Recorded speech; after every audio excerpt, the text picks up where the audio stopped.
بسم الله الرحمن الرحيم الحمد لله رب العالمين ثم الصلاة والسلام على أشرف المرسلين سيدنا محمد وعلى آله وصحبه وسلم أجمعين. ما بعد السلام عليكم ورحمة الله وبركاته. صاحبي الكسول هذا مانتا إيوه بروجيك عصوب وآن ربنا إن آن كو أرقنا أن بان كو برنو حلو يقانو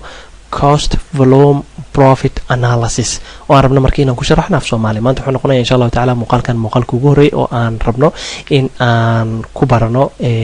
casharadaas insha Allah taala oo noqon doono marka casharo tixan ah. dabcan cost volume profit analysis waxaan rabaa in aan casharka soo socda aan kugu sharaxo wuxuu yahay anagoo marka rabno in aan qaab diagram ahaan inaan ku sharaxno isla markaasna aan kugu soo gudbiyo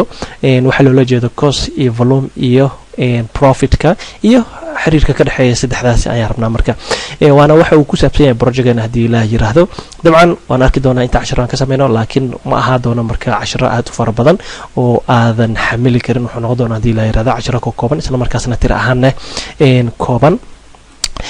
maanta marka inta aanan u gudbin cost volume profit analysis in aan ku sharaxo waxaan jeclaystay marka hore in aan horta ku fahamsiiyo waxa uu yahay business iyo qaybaha kala baxaan. markii aad fahamtid business wuxuu yahay iyo qaybaha kala baxaan ayaa waxa fahmi doontaa insha Allah taala cost volume profit analysis wuxuu yahay iyo shirkadaha ama ganacsiyada isticmaalo. dabcan way isku xiran yihiin marka laakiin waxa muhiim ah horta inaad fahamsan tahay dad waxa jira marka ka dhacsan oo aan si fiican fahamsanin wuxuu yahay businesska iyo qaybaha kala baxo si marka ayagana inoo la qabsadaan ayaa marka waxa ugu talagalay in aan u sameeyo cashirkan hordhaca ah. dabcan markii aan leenahay business waa ganacsi waaye ganacsigaasna waxa waaye ganacsiga faa'iidada raadinayo waaye dabcan waxa jira ganacsiyo aanan faa'iido raadinayn oo non profit loo yaqaano laakiin anaga waxaan rabnaa in xoogan ku saarno oo aan uga hadalno qaybtan ayaa wuxuu noqonayaa kuwa faa'iidada raadinayo ayaa rabnaa marka in aan ka hadalno waana business waaye business marka waxa waaye waa qolam maamul leh waaye isla markaasna isku tagay oo rabo marka inay nidaam ku shaqeeyaan isla markaasna ujeedada loo sameeyo ganacsigaas amba ujeedada ka dambaysa in ganacsigaas uu shaqeeyana ay tahay in faa'iido laga helo ganacsigaas oo qofkan marka ganacsiga furanayo oo ownerka amba qofka iska leh amba qofka milkiilaha amba qofka maalgashanayo oo investorka businesskaas rabo marka in uu maalgashto ujeedada uu leeyahay waxay tahay maahan inuu lacagtiisa fi sabilillah uu ku bixinayo amba uu iska siinayo dad amba ganacsigan uu rabo marka for fun inuu sameeyo amba in uu ku faanfaano maahan macnaheeda ujeedada lacagta uu gelinaya waxay tahay in uu lacagta uu geliyay lacag ka badan oo ka hela meesha taas ayaa marka waxa loo yaqaanaa profit amba faa'iido ayay noqonaysaa. qof marka iska sameynaya ganacsi oo aan faa'iido rabin way yartahay hadii aan ka hadlayno marka businesskaas marka waa in marka uu laga helaa ujeedada marka loo asaasay businesskaas oo ah in uu sameeyo faa'iido. haddii faa'iido uu sameeyo waayo oo khasaaro oo keeno dabcan businesskaas ma noqonayo marka ganacsi sii taagan ama business sii soconayo ma noqonayo oo meeshaas ayuu wuxuu ku joojinayaa qofkii iska laamba qofkii maalgashtay ganacsigaas meesha ayuu ku xirayaa si marka uu bal haddana dhinac kale oo u raadiyo amba ganacsi kale uu u raadsado oo lacagtiisa uu gashto. anyhow marka ganacsiga markii aan ka hadlayno waxaan kala saareynaa saddex qaybood oo waaweyn oo ah types of businesska amba qaybaha aan u kala saari karno ganacsiga. qaybta ugu horeysa waxay noqonayaa service oo ah ganacsi adeeg bixinayo, merchandising ganacsi oo ah alaab inuu iibiyo oo ganacsi alaab iibinayo, iyo manufacturing oo ah ganacsi alaab sameynayo ayaan dhigi karnaa. marka saddexdaas oo qaybood oo waaweyn ayaa kala jiro oo ganacsi kasta oo meel ka furan dabcan saddexdaa mid kamid ah ayuu noqonayaa inuu adeeg bixinayo iyo inuu alaab ka iibinayo iyo inuu alaab farsameynayo kadibna uu sii iibinayo. shirkadaha marka serviceka amba adeega bixinayo waxaa kamid ah diyaaradaha ayaa kamid ah oo shirkadayna ka soo qaad Badaalo, Africa, Juba. dabcan waxa waaye waa service ayay ku siinayaan oo adeeg ayay ku qabanayaan si marka lacag ay kaaga helaan meeshaasna ay faa'iido uga raadiyaan. waxaa kamid ah hoteelada waaweyn ayaa kamid ah Mansour, Hotel Shamo, waxaas oo dhan marka ayaga waxay sameynayaan adeeg jiif ayay ku siinayaan amba cunno ayay ka iibinayaan si marka ay lacag ay kaaga helaan. waxaa kaloo kamid ah taksiyada yaryar ayaa kamid ah dabcan ayagana adeeg ayay bixiyaan.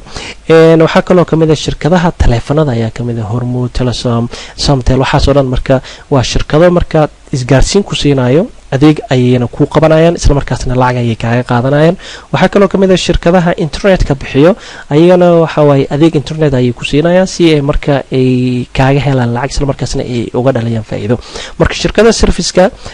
sidooda banaanba waxay bixinayaan marka adeegaas ma ahan adeeg dabcan alaab ma ahan oo la taaban karo waxay ku siinayaan laakiin waxa adiga ku qancaysido personal needs kaaga daboolaya ayay ku siinayaan kasoo qaadbo qoladan telefoonada adeega telefoonka markay ku siiyaan dabcan airtime ayay ku siinayaan bal lacag aad ku hadashid ayaa ku shubanaysaa waxa wacaysaa marka dadkaaga qaraabadaadii ama dibadaha jooga ama dal kula joogay waxa noqonaysaa marka qof maqsuud ayaa noqonaysaa markii aad walaalka Ameerika jooga la hadashadaado warniyo $100 iyo tuur adeegaas oo ku siinaya marka shirkadaas hadii aysan jiri lahayn $100 adigana ma heli lahayn oo maanta waxay ahaaleed marka in ay arintaada bariga dhexe oo mar ay ahaleen waxa kale oo jiro shirkado waxa jiro loo yaqaan merchandising ayaa jiro dabcan waa shirkadaha ay u badan yihiin marka ganacsigeena waxay sameeyaan marka alaab diyaarsan oo la diyaariyay ay soo gataan wayna sii iibiyaan oo macaamiishooda ay ka iibiyaan waxa kamid ah telefoonada kamid ah waxa kale kamid ah dharka kamid ah waxa kale kamid ah dahabka kamid ah waxa soo dhan marka waa wax diyaarsan waay ganacsatada marka way soo iibsanayaan markay soo iibsadaan way sii iibinayaan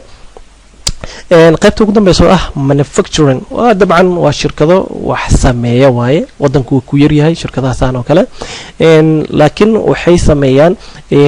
alaab oo aanan la isticmaali karin qofka consumerka amba qofka macaamilka aan isticmaali karin ay keenayaan alaabta ay farsameynayaan ayagoo isticmaalaya marka mashiino iyo qalabyo kala duwan iyo marka qaarkood kiimikooyin ku daraayo marka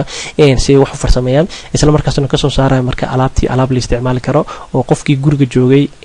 end user-ka loo yaqaan amba consumer-ka oo si yar oo fudud oo isticmaali karo marka shirkadahaasi hadii aan hal iyo laba aan ka sheego waxa kamid ah shirkadda Coca-Cola kamid ah waxa kale oo kamid ah shirkadaha biyaha caadiga sameeyo shirkadaha isbuunyooyinkii wax sameeya ayaa kamid ah oo wadanka ka jiro